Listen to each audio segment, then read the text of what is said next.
Dear Heavenly Father, as the dawn cracks open the sky, painting the world in shades of hope, I come before you, seeking your sheltering embrace. The world can be a vast and sometimes stormy sea, and I, a small boat yearning for calm harbors. Today, I pray for your protection, Lord, a lighthouse guiding me through the shadows, and a fortress shielding me from harm. I pray for protection from the darkness that lurks, the shadows that whisper doubt and fear. Let your light be a radiant shield that deflects their whispers, your love an anchor that holds me steady when the winds of worry rise. Grant me the strength to navigate through trials, the wisdom to discern right from wrong, and the courage to face challenges with faith as my compass.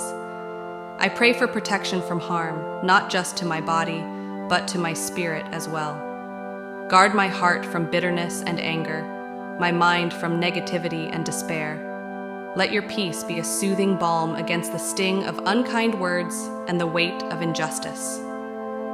I pray for protection from the evil that seeks to divide and conquer, the forces that tear at the fabric of love and understanding. May your grace bind hearts together, inspire empathy and forgiveness, and illuminate the path towards unity and compassion. Thank you, Lord, for being my ever-present protector, my constant companion in the storm. Your love is a fortress that no weapon can pierce, your presence a safe haven where fear cannot reach. May I live each day enveloped in your protection, radiating your love and sharing your light with the world. In your name, I pray. Amen.